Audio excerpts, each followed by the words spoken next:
ഓം ശ്രീ ലളിതാംബികായേ നമഃ. ശ്രീ പരവൂർ ശ്യാമമേനോൻ്റെ ശ്രീമദ് ഭാഗവതത്തിൽ 1-ാം അധ്യായമാണ് ഞാൻ പാരായണം ചെയ്തുകൊണ്ടിരിക്കുന്നത്.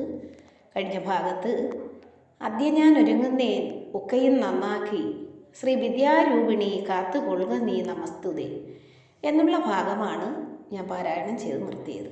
ഇനി ബാക്കി ഭാഗമാണ് പാരായണം ചെയ്യുവാൻ പോകുന്നത്.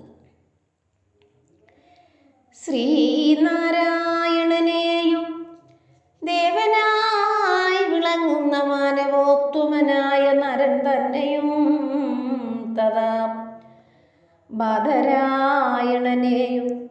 ഭാരതീദേവിയെയും സാദരം കൂപ്പി പിന്നെ ജയമോതുക വേണം.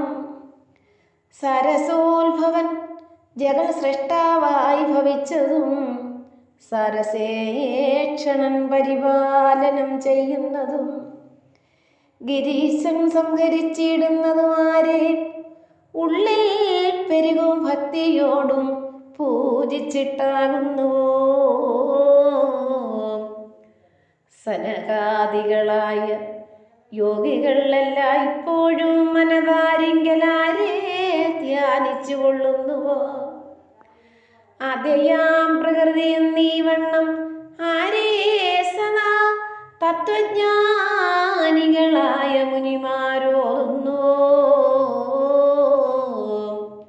ലോകമാതാവായി സ്വർഗമോക്ഷതയായി പരയാകുമാദേവിക്കു ഞാൻ ചെയ്യുന്നേൻ നമസ്കാരവും. തന്നിഷ്ടം പോലെ ലോകം സൃഷ്ടിച്ചു ജന്മമാർന്നു കന്ദർപ്പാരിയെ കാന്തനാക്കിയതാരാകുന്നു. ഘോരമാതപം കൊണ്ടു കാന്തയാക്കിനാൻ ഉഗ്രൻ ആരെ ആ ദേവിങ്ങു മംഗളം നൽകണമേ. നൈമിഷാരണ്യത്തിൽ വെച്ചേകതാം ശൗനകാദി മാമുനിപ്രവരന്മാർ അത്യന്ത ഉത്തമന്മാർ വേദവേദാംഗപാരംഗതനായി വർത്തിക്കുന്ന സുതനെ പാർത്തു ചോദ്യം ഈ വണ്ണം ചെയ്തിടിനാർ. ദേവി അറിവും മഴി പോലുള്ള ഓർമ്മശക്തിയും നേരെ പറവാൻ നൈപുണ്യവും കൂടുന്ന മാന്യാത്മാവേ, വേദവ്യാസന്റെ മുഖ്യ ശിഷ്യനല്ലോ